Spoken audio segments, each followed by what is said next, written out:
Good morning to our participants here in the United States. Good afternoon to our participants in Europe. This is the second year in a row to host and broadcast our KAS AICGS Transatlantic Trade Week. The focus this year will be on trade in a new geoeconomic era. We will be addressing the role trade can play to promote values and security in two separate seminars this week. We've had our first, and from my point of view, incredibly interesting session on trade and values already on Tuesday here in Washington, D.C., also joined by Daniel Kaspari, member of the European Parliament via Zoom. A very warm welcome today to our second seminar this week, this time as an online and only event. The Transatlantic Trade Week is jointly hosted by the Konrad Adenauer Stiftung, or Konrad Adenauer Foundation in English, and the American Institute of Contemporary German Studies at Johns Hopkins University. Please let me briefly introduce myself. I'm Paul Linnertz. I'm head of the Konrad Adenauer Stiftung office for the United States, based here in Washington, D.C.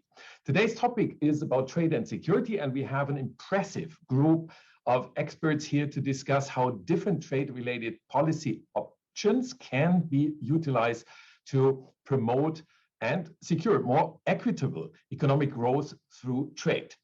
There has been a lot of coordinated action taken by the Biden administration, along with the European Union and other key allies, to implement comprehensive sanctions against Russia in response to Russia's war in Ukraine. These have included trade restrictions, export controls, and economic retaliatory measures. We will surely hear more in the coming hour about this. Germany has assumed the G7 presidency at the start of this year under the motto "Progress towards an Equitable World." Also, I might mention the Transatlantic Trade and Technology Council, which will meet this weekend in France, close to Paris, offers opportunities to foster closer transatlantic cooperation. For this, I am happy to welcome an incredible lineup of speakers. Today's online event will be moderated by Marianne Schneider-Petsinger, Senior Research Fellow for the US and the Americas Program and project lead for the Global Trade Policy Forum at the very distinguished think tank in London, Chatham House. Marianne will introduce the panel in a few minutes. But before we get started, dear ladies and gentlemen, I would again like to express my sincere gratitude to Jeff Raske, president of the American Institute for Contemporary German Studies, for his excellent cooperation and leadership, not only on this occasion, of course. I'm very much looking forward to this important and timely exchange on how the United States, Germany, and the European Union can help shape a more equitable international economic system that is more effective in responding to disruptive economic behavior and also, of course, against security threats. Dear Jeff, the floor is yours. Thanks so much, Paul. It is really a great pleasure to work with you and your colleagues at the Konrad Adenauer Foundation on this Transatlantic Trade Week for the second year running.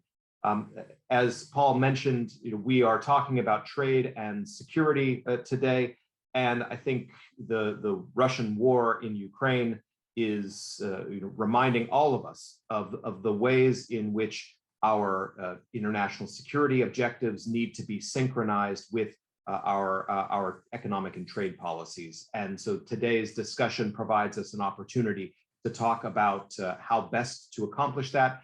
And naturally, this is relevant not only with a view toward Russia and Ukraine, but more broadly, globally, and in particular with a view toward our relations with China.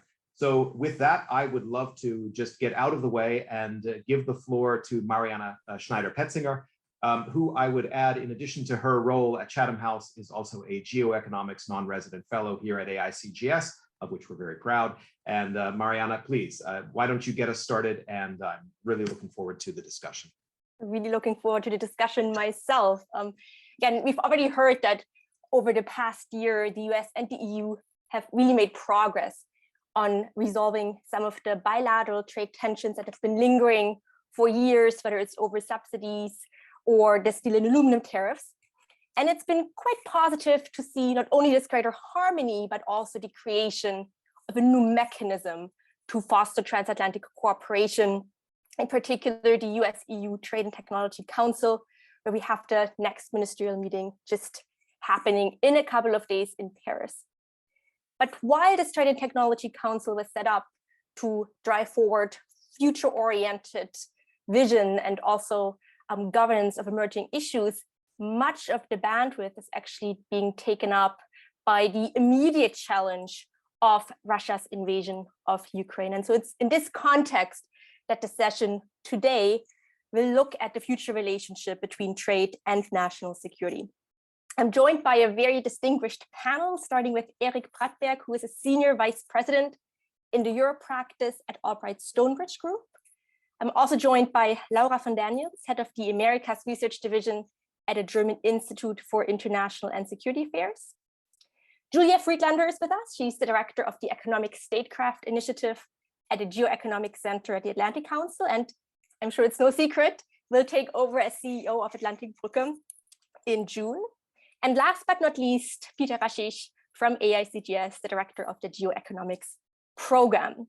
And to kick us off, I'm really curious to ask each of you in, I guess, 1 minute or less to answer a very, very big question, which is, does Russia's invasion of Ukraine mark an inflection point for global economic relations and also for the relationship between trade and security? So what are your thoughts, starting with you, Erik? Why, or perhaps why not, are we seeing this watershed moment? Well, thank you very much, Marianne, and thanks to KAS and to AICGS for putting this together. It's a very timely conversation. And that is a great question, Marianne. I wish I had a 1 minute answer, but I think in short, I would say it certainly is an accelerator, I think, of trends that we've already seen of the world becoming increasingly multipolar, less rules-based. And I think we're seeing increasingly this kind of camp between authoritarian and state-controlled economies like Russia and China on one hand, and the sort of democratic West on the other, and then a whole lot of countries somewhere in between. So I think it will certainly reinforce, I think, further that trend and sort of moving us more towards a globalization of regional blocs, if you will. Certainly, this is something that we've already paid attention to even before Russia's invasion of Ukraine, certainly during the COVID crisis, of our over-reliance on countries like China when it comes to a lot of our critical components and supply chains. I think we are learning this lesson, but I think this is certainly reinforcing that and accelerating that trend. And I think what's also really significant is the Western response to Russia's invasion of Ukraine, leveraging the kind of geoeconomic toolbox, which is really unprecedented, really isolating a G20 country using a combination of sanctions, export controls, and various other economic instruments. I think that will have a long-term impact on continuing this kind of trend that we're seeing, and I expect that we will see more of this in the coming years. Laura, if I can turn to you, do you think that we are entering this new era of, well, geopolitics, but also certainly geoeconomics? Absolutely. I think this was a watershed moment. And I think the reason is that generally policymakers across the globe they always have to face a certain dilemma or trade-off between market competitiveness and competition policies and national security. And I think the start of the second war in Ukraine now really shifted policymakers more towards prioritizing national security in a way that I cannot think of any other event in my lifetime, at least, might have had that effect on European policymakers. I would claim that, at least for Europe. So there was definitely, now we see change there. I think, as Erik already pointed out, we will see more block building. That's quite obvious, but also gray areas. I think there will always be a certain type of countries, I guess, that will try to figure out how to do things, how to do business between those blocks. I think that's also a reality of everything we know from history about having major centers of the world economy or power centers. Yeah, I think I leave it there. Great. And Julia, again, in your opinion, what do you see? Are we at an inflection point? And perhaps also adding to that, is economic interdependence being weaponized? Is that a new feature if we are seeing this new era? Sure, no, thank you. And to echo my colleagues here, and I think this is a subject that I think Laura and I spoke about just a couple of weeks back, sort of trying to wrap our heads around this ourselves.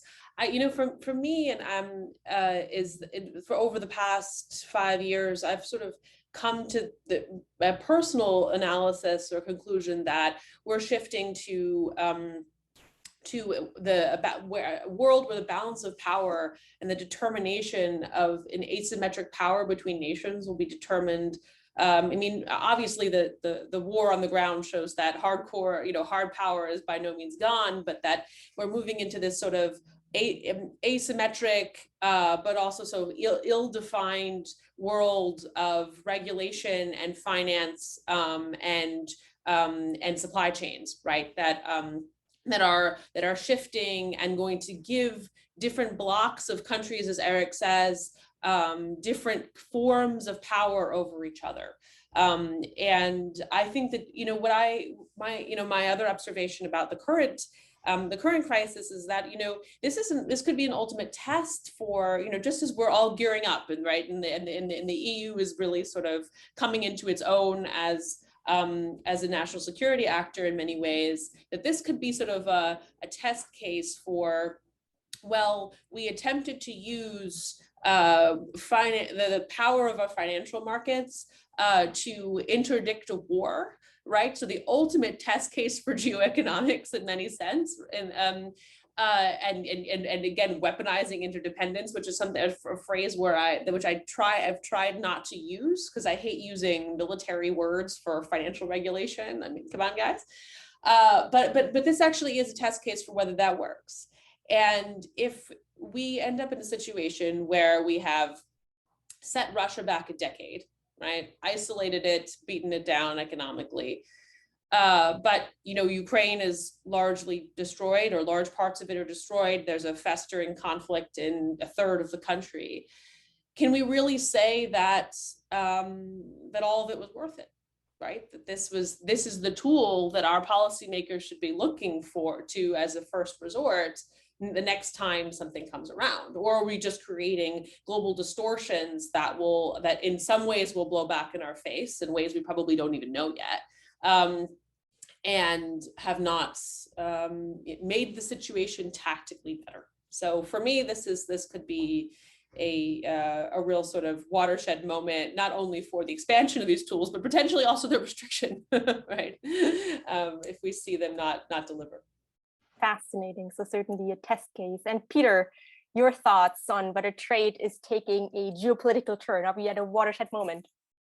Well, I think I'm going to be something of a devil's advocate, I guess, on this question, because I think that while Russia's invasion of Ukraine was certainly a serious violation of the rules-based order from a geopolitical perspective, I think it'll have very little effect on the economic aspects of the international order. I mean, Russia is the world's 11th largest economy, doesn't even rank with South Korea.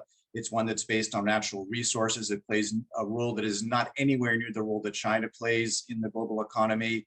And I also think when we think about the global economy, the global economic system, I don't think it's who's in or out at any particular moment that defines the health of the system. So when the G7 and the EU decided to revoke Russia's most favored nation trading status, I don't think it was a sign that all of a sudden, wow, this is the end of globalization. I think it just showed that the World Trade Organization has flexibilities that allow its members to deal with outliers. In this case, the Article 21 on emergency and international relations.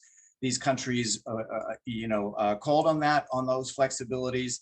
And so I don't see any sign yet that Russia's invasion of Ukraine has much to say about the future of the global economy. Well, I think it's very fascinating and links very much to the issue of block building as well, to what extent it's easy to kind of carve up the world into different blocks when there is still, even in this kind of time of crises, if you will, strong economic ties, whether it's between the EU and China, for example, or also with regards to energy flows with Russia. But I think that leads me to the next question, which is that particular from the transatlantic perspective and the transatlantic trade agenda, a lot of the key global issues have traditionally been looked in recent years through the lens of China.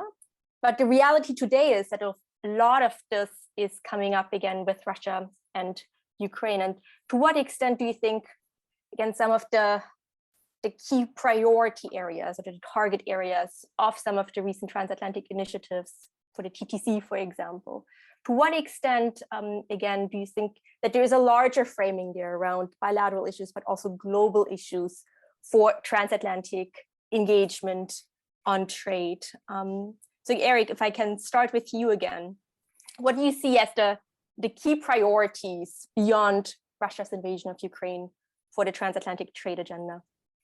Sure. Well, I mean, looking at the TTC next week, obviously, as you noted, the discussions have been heavily influenced by the war in Ukraine and the need to respond to that using, I think, the kind of the platform that TTC provides in terms of just having relationships and a more formalized mechanisms to be able to talk between the US and the EU on a lot of the issues that relates to the transatlantic response to Russia, whether it's on export control or investment screening or supply chains. And so obviously that's going to cloud, I think, the agenda as we're looking at some of the deliverables next week.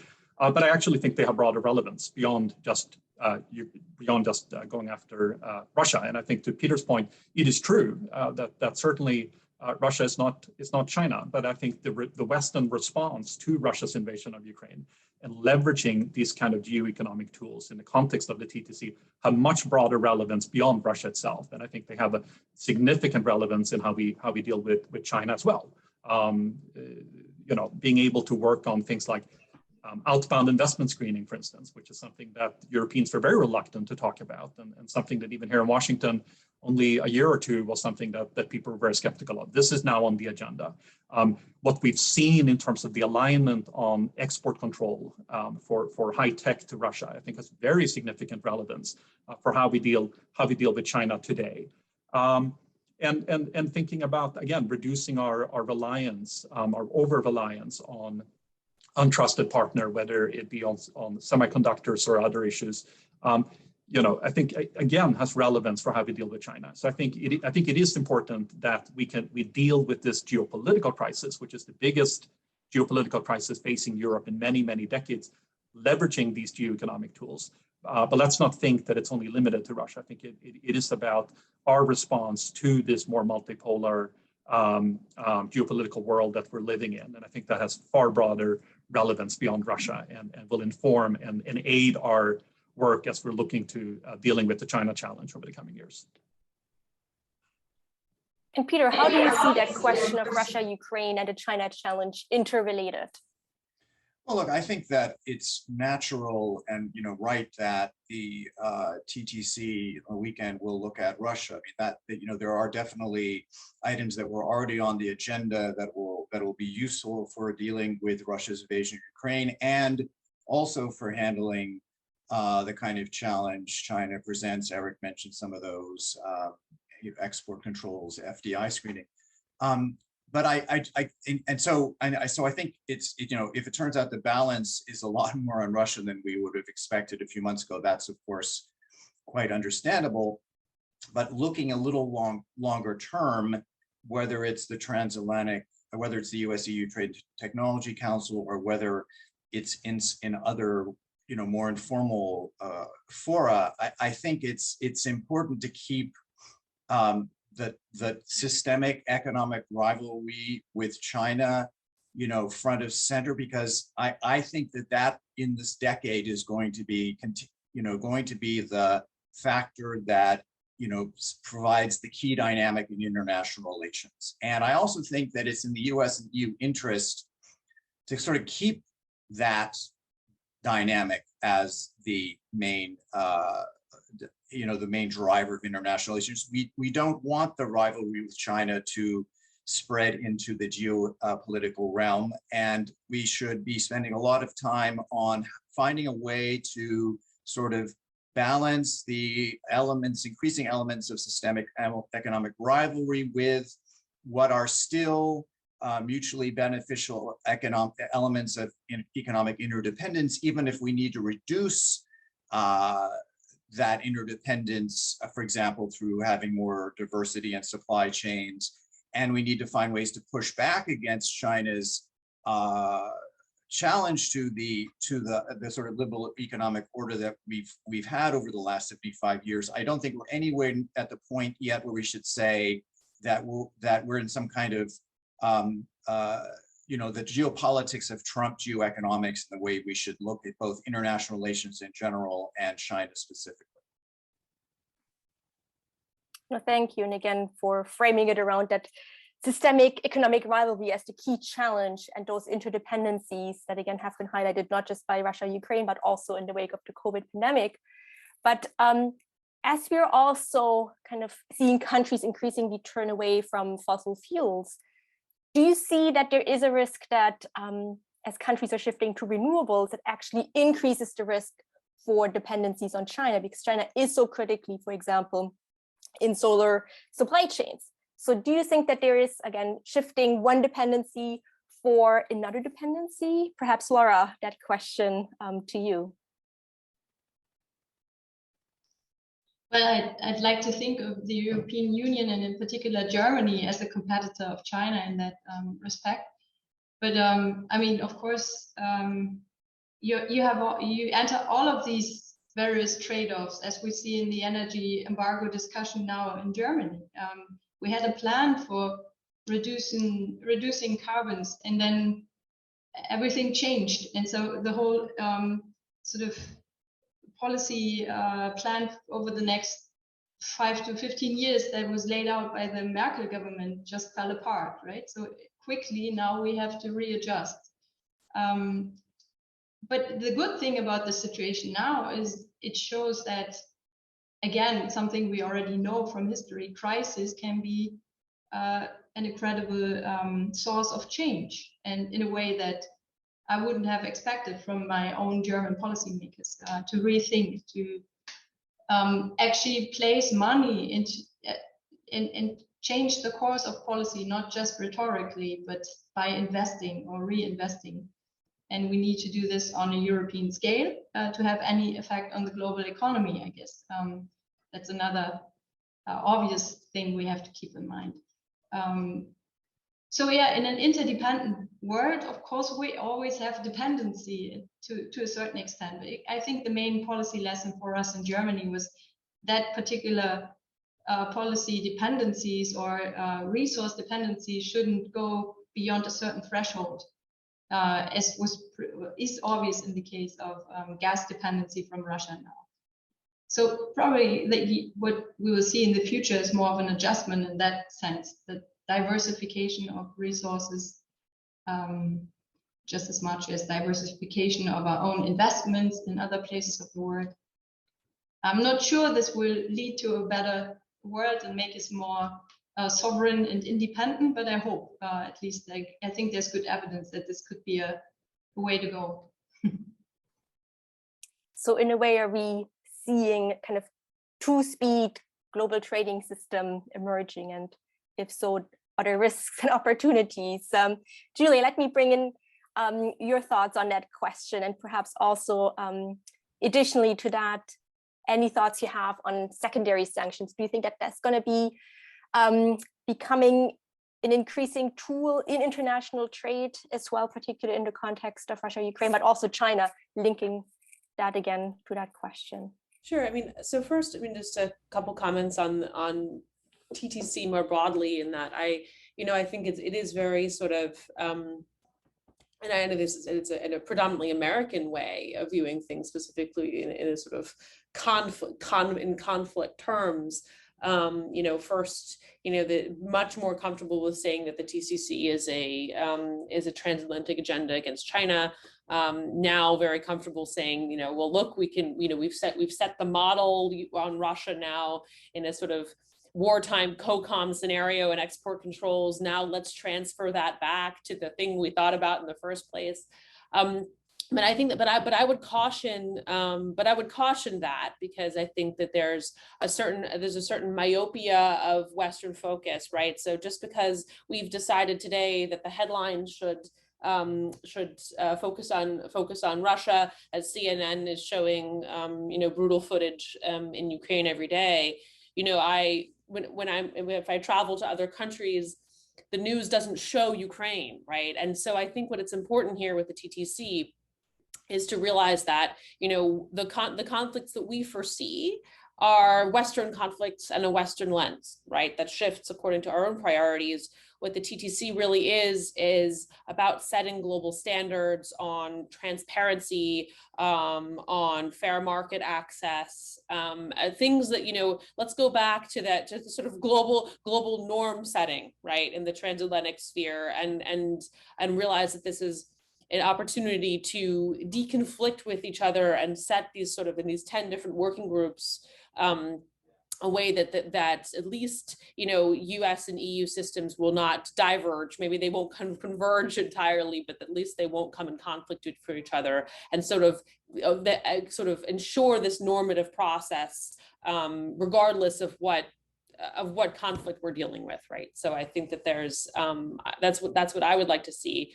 And that's why I also think that, that the EU as a strong regulator and standard setter is starting to reverberate back in Washington in ways where we're much less coordinated. Don't know what to do with climate policy. Don't know what to do with tech regulation, right?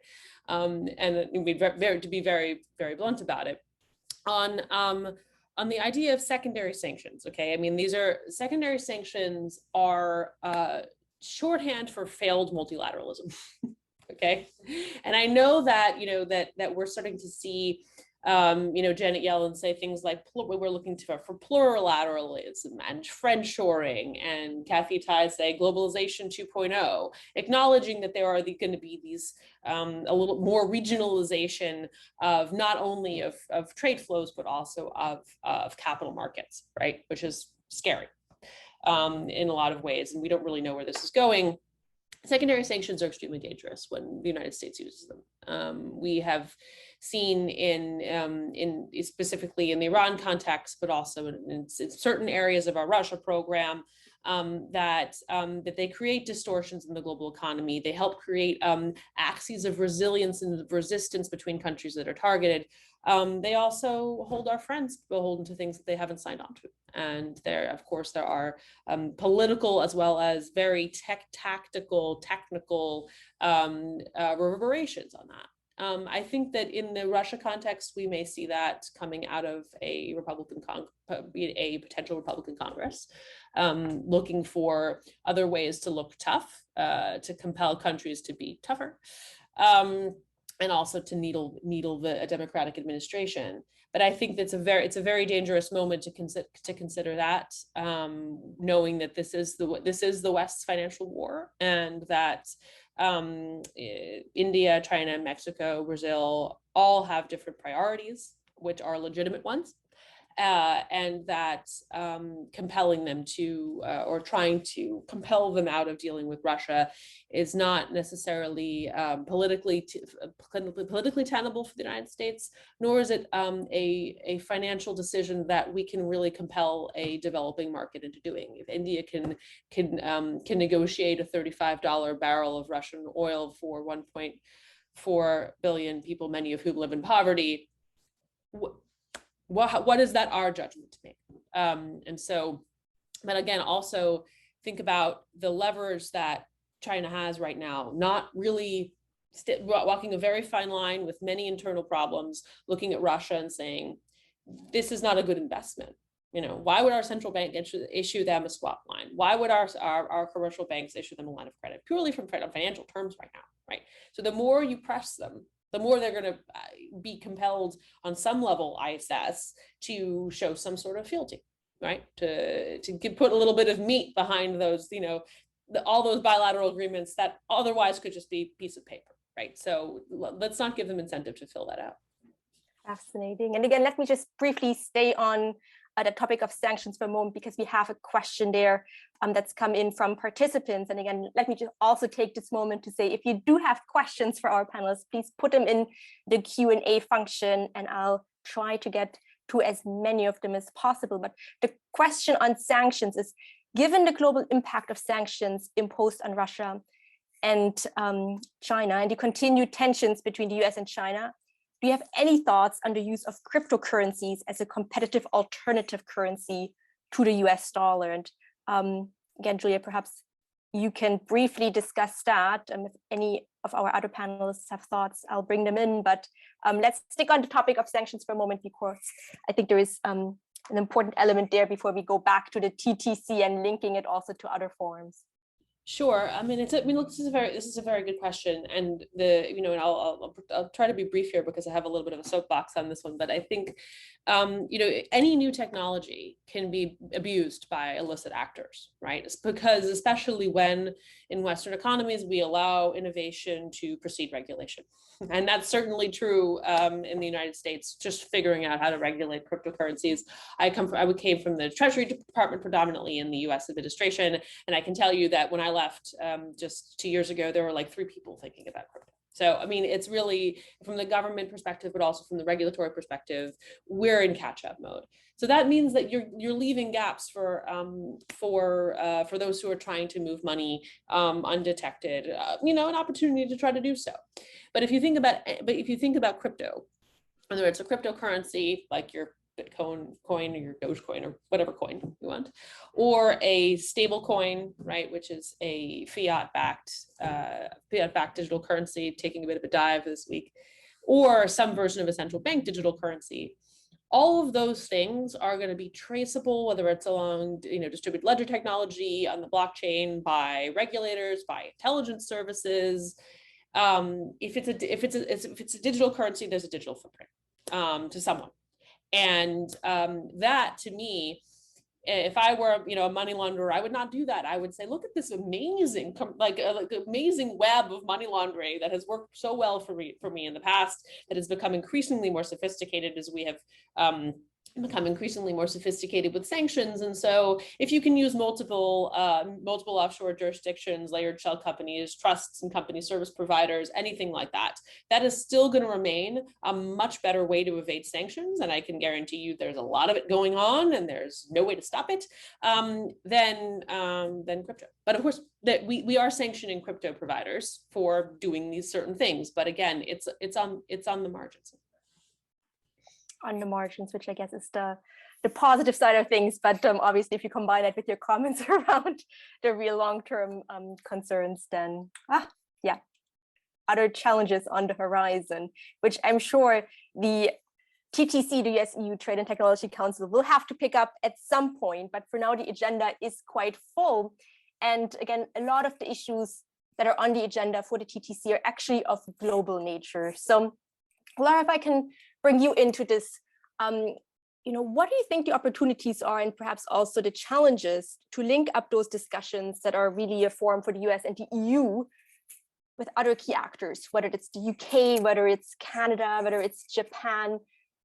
How do you avoid that those discussions aren't just happening in silos, or then kind of the same actors, but in different forms of kind of variable geometry, if you will?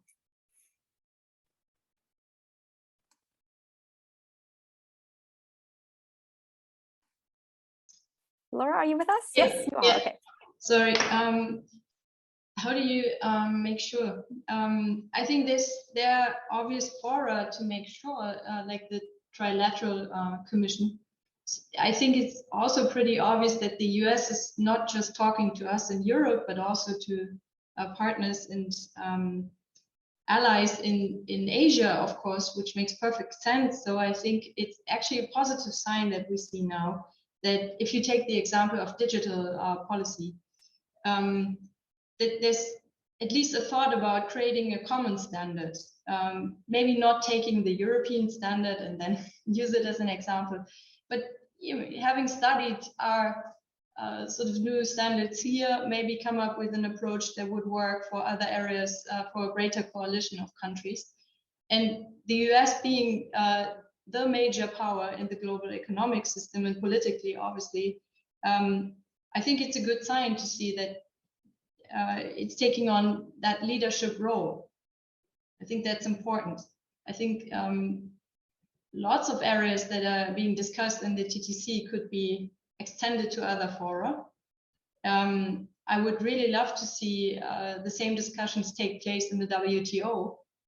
And I would really love to see the US take on a leadership position in the whole reform process. And if you want to break it down to particular issues, I think it would be a major sign of support for multilateralism and for cooperating with your allies if the US could somehow overcome its position on the appellate body of the WTO. I think that would create such a momentum for further cooperation, because it's so dear, not just to us Europeans, I guess. We benefit from that system of conflict management. We've been benefiting from it for many decades, but it's also crucial for other partners of the US. And sometimes it's those deliverables that really make the change that bring about the broader coalition on various other topics. So I don't know, I don't think you can directly link one issue to the other, but you could start by showing some support for sort of the process, the reform process in the WTO that's been started already, and there's a great playbook that we could use, but we need to see the US take on that leadership role, I guess. So that's my pledge. I think if you can discuss that in the framework of the TTC, there's a working group on that, on global trade issues, and then maybe use that as an incubator for further discussions with other major trade powers.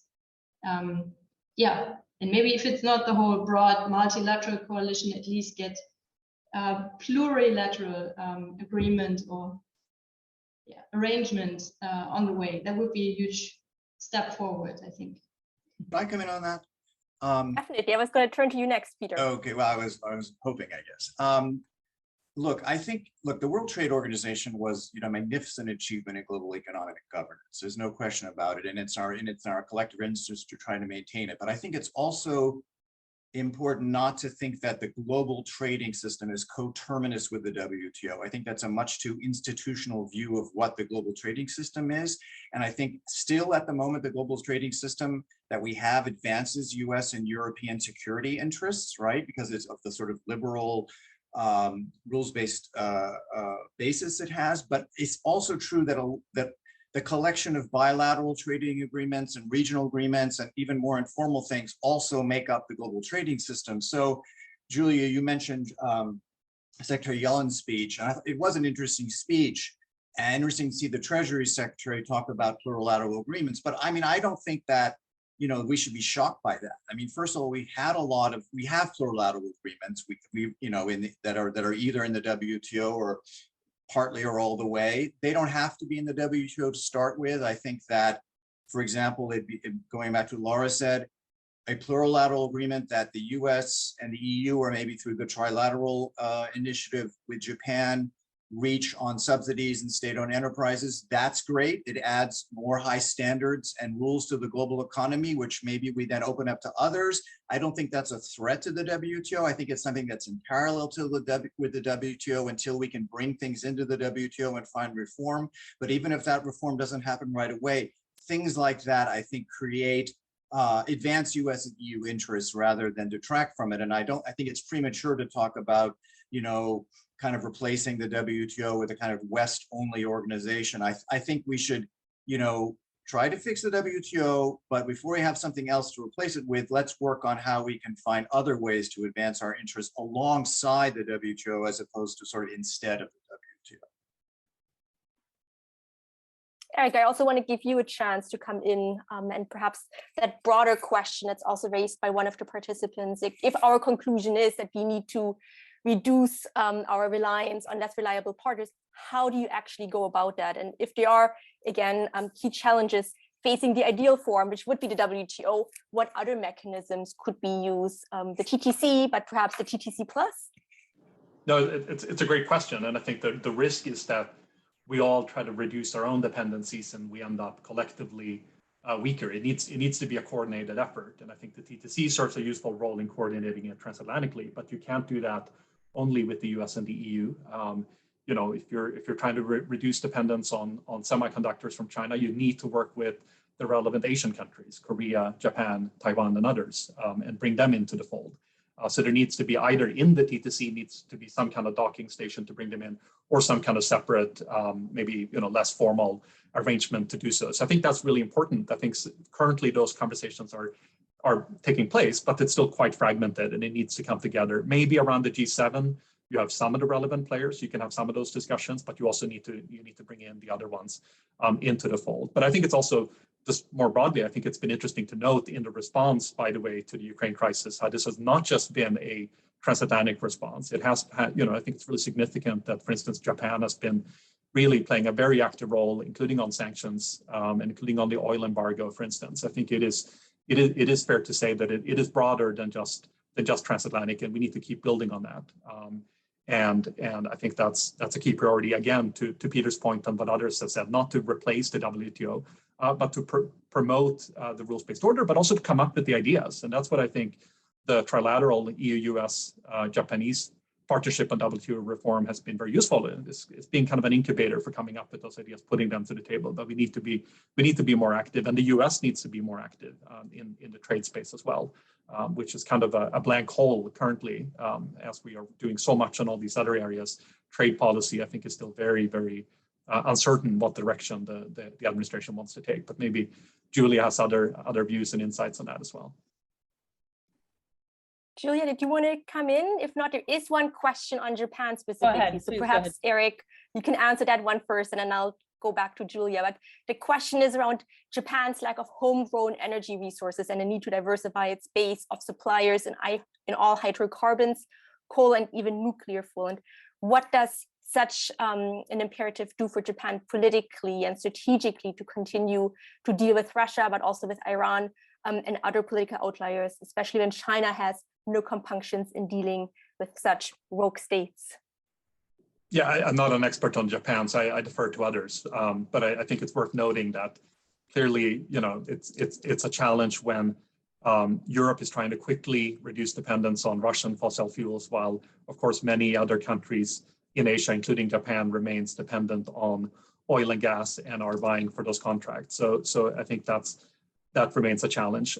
Ultimately, of course, I mean, the goal must be to quickly move towards a more decarbonized source of energy, and obviously, working more on the innovation piece and on really boosting renewables will be key, and Japan will have to play a key role there. So again, I think that's sort of it's a transatlantic area, but it can't just be limited to the US and the EU, and you need to involve other players, including Japan as well. But I defer to others more specifically on Japanese energy policy.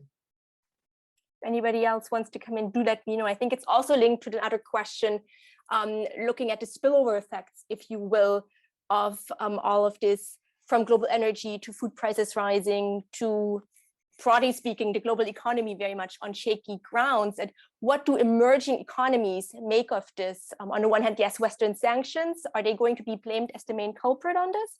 Or again, is there a specific role that the US and the EU as the kind of key pillars of the G7 plus arrangement can to be mindful of those knock-on effects, the cascading effects, if you will, that their response to Russia's invasion of Ukraine has with regards to the spillover effects for the global economy?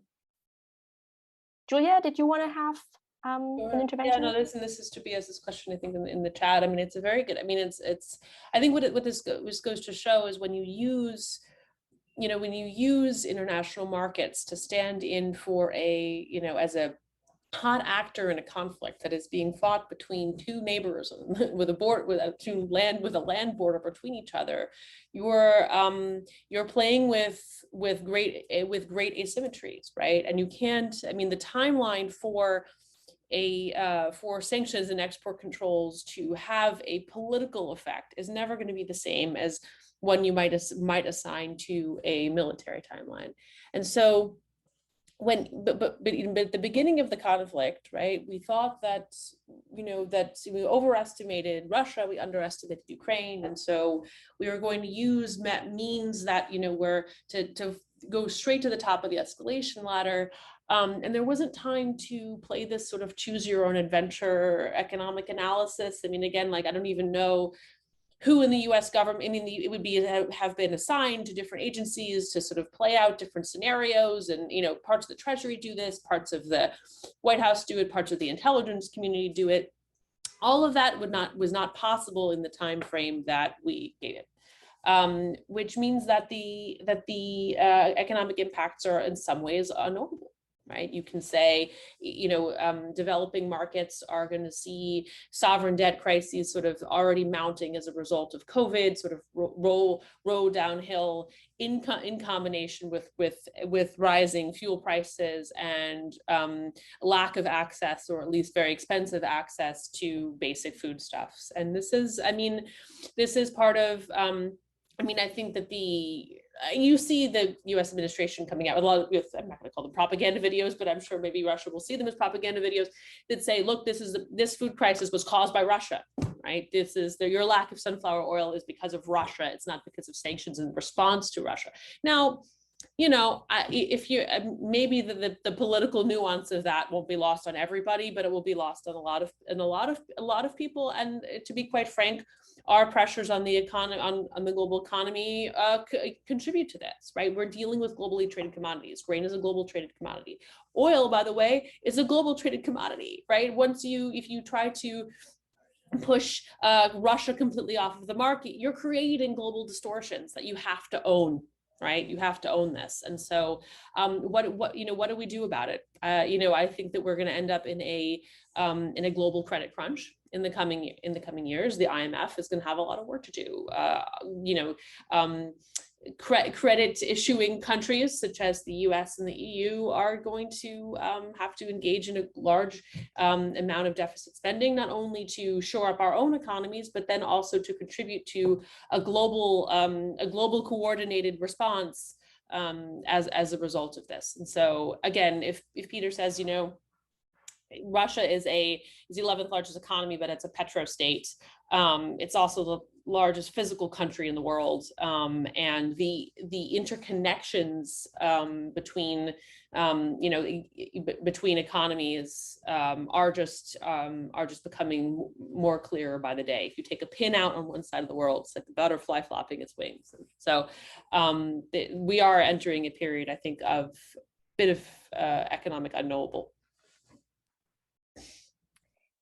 And I think what you're really also highlighting is that, at least from the perspective of the transatlantic community, there is kind of multiple balances that US and the EU are trying to achieve. On the one hand, it's, you know, tackling bilateral issues, but also very much global issues. And on the one hand, it's being very much responsive to the current issues and challenges, but also not losing sight of those long-term and emerging issues. And I think that is closely tied to one of the questions that's come in on crisis management, and apart from joint crisis management, what a transatlantic alliance can realistically achieve this year and in the short and medium term. Laura, do you have any thoughts on this question of the balance between kind of immediate challenge of crisis management, but also the more short-term and long-term issues that the transatlantic players are facing?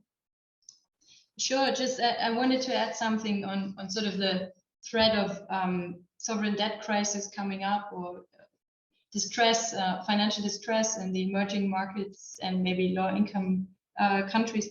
I think it's true, it's obvious that there are repercussions, but we have accumulated much more knowledge on how to actively tackle the problem. I mean, there's been a process in the Argentine crisis in 2001, and we could be smarter about proactively and in a coordinated way restructuring debts in the developed world, also in emerging market countries, middle-income countries, to enable them to implement other policies that we also ask them to implement, like in the climate policy area. So I think they're concepts, we need to apply them, and it takes transatlantic cooperation and probably also G7. They could be more active on that, I think.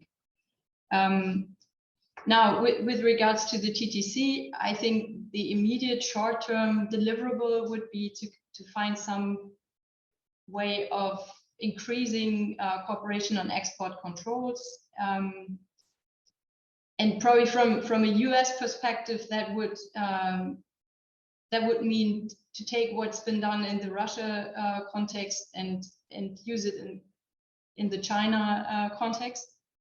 But it's more than that. It's also, it needs an update, and we need to go beyond what's been agreed on originally in the Wassenaar arrangement.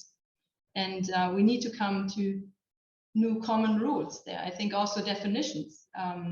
It's important to work these out. What do we mean by it? Dual use good?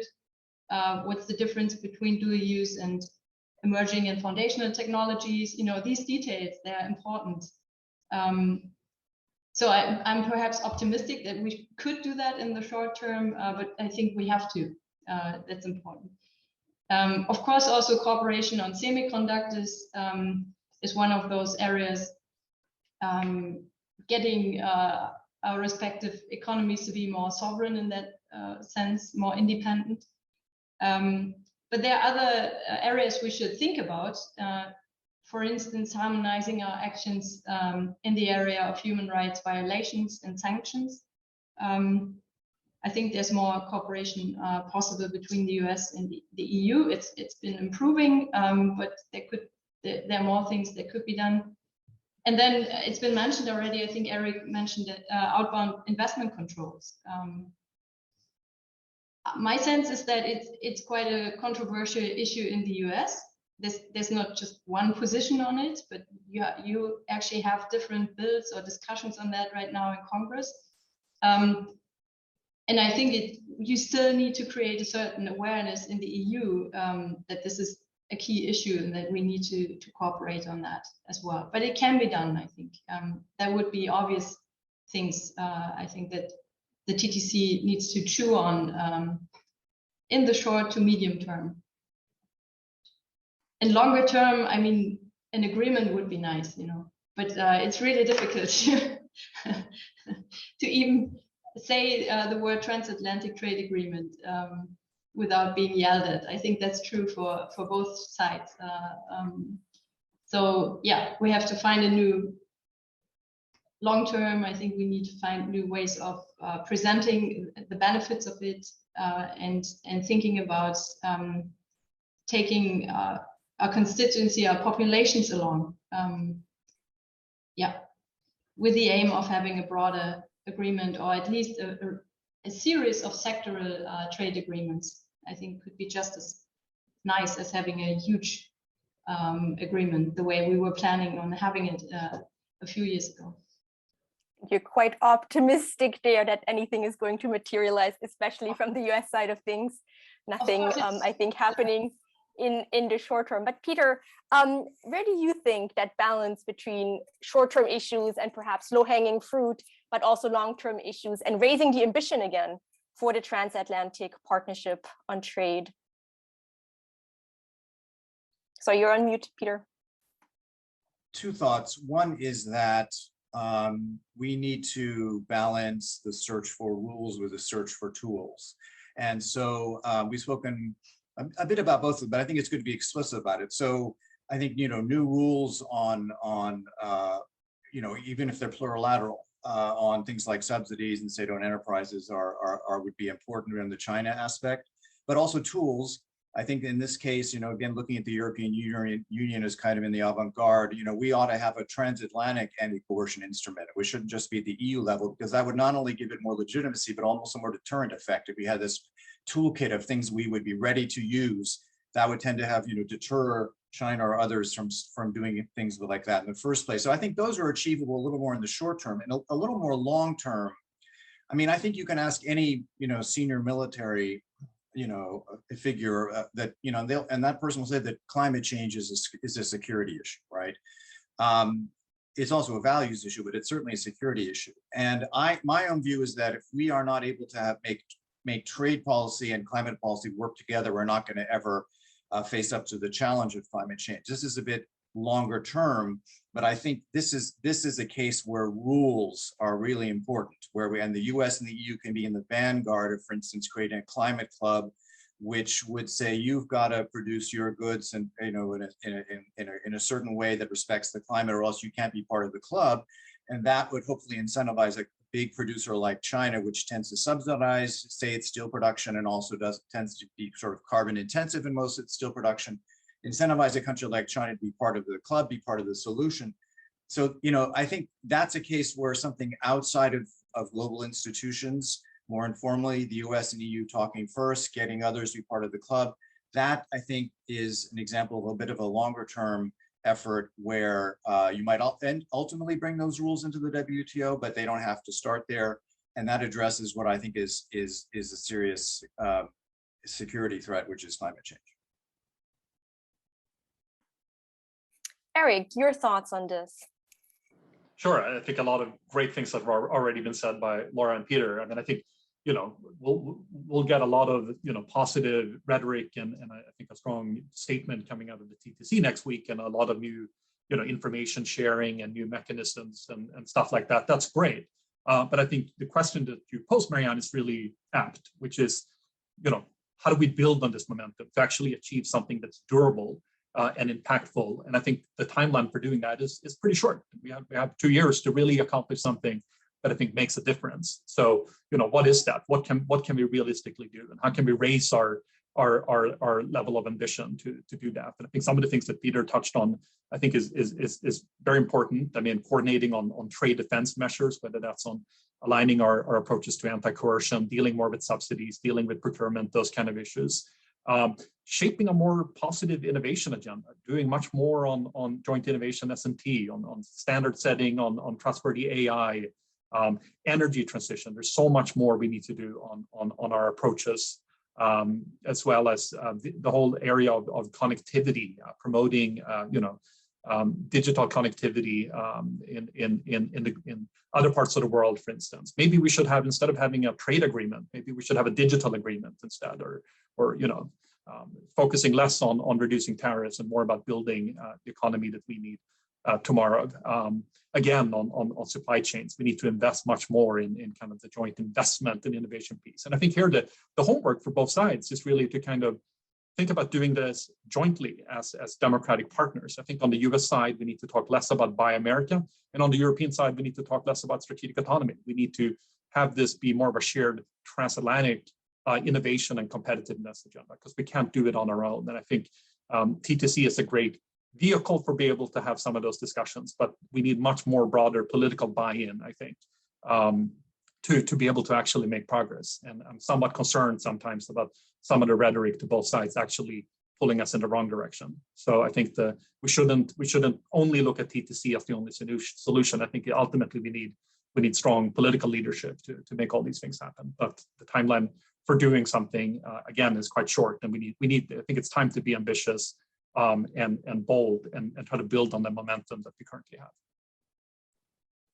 I think that's very kind of good in the sense that all of you seem to be saying that, at least in the bilateral relationship between the US and the EU, there is a new kind of era of harmony upon us, but at the same time, there I think are still concerns around risks and potential trade frictions that could be emerging again. And I think, Erik, your point around kind of this joint agenda potentially brushing up against America's own kind of made in America version and the EU's strategic autonomy is one of the concerns. I think also, Peter, your point about cooperation on climate is very well taken, but perhaps there is also concerns around transatlantic friction over the EU's new carbon border adjustment mechanism. So I think all is not kind of set in stone for just a very harmonious and golden future, but I think it is an era where at least there is transatlantic alignment on many of the key global challenges. And